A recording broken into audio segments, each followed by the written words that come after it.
DOGE website details much of the wasteful spending it hits the brakes on, and it has an incredible list of top hits. Some of the spending is not just embarrassing, but it is funding actually the genital mutilation of our children, forcing the American taxpayers to pay for it. A $620,000 HHS grant for hashtag Transcendent Health, adapting an LGBT plus inclusive teen prevention program for transgender boys. $620,000 from HHS. It's absurd.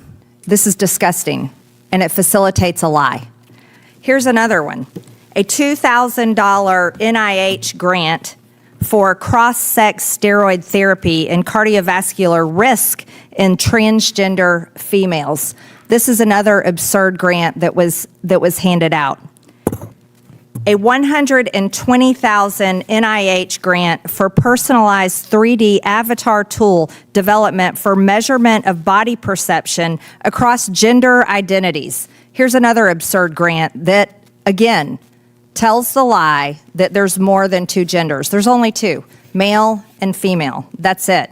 Something else that the American people should know about, these radical extremist judges that are playing politics from the bench, a judge ruled that this has to be protected. This is a HHS program for gender-affirming care in young people.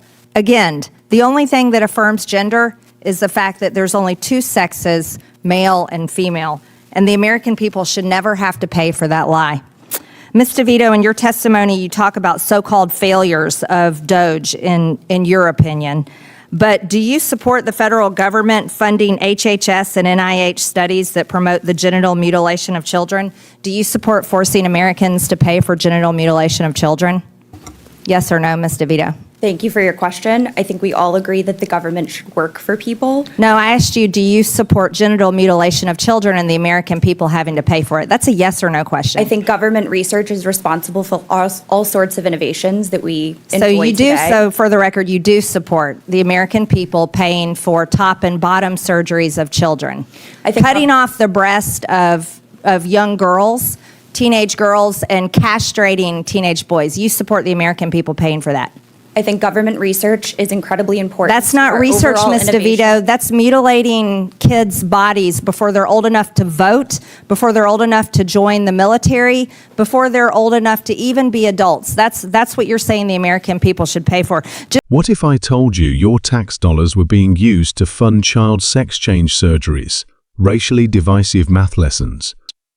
You're about to see exactly how Congress is reacting. Before we dive in, make sure to smash that subscribe button. Just so you know, Miss DeVito, and I'm very proud to announce that I have a bill called Protect Children's Innocence Act that will criminalize sex changes on children, and that bill will see a vote on the House floor, and I look forward to my Republican colleagues and hopefully Democrats that come to their senses voting yes for that bill, because it's absolutely repulsive and disgusting, and America voted against that this past election. Mr. Dickerson, how do we implement cuts and appropriations moving forward to prevent these agencies from ever being able to fund these studies that promote the mutilation of children's bodies ever again?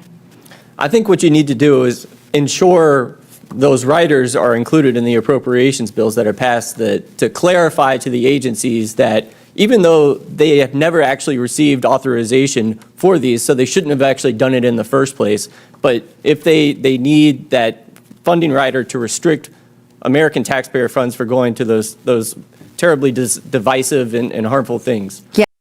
Are these programs examples of necessary progress or ideological overreach funded by your paycheck?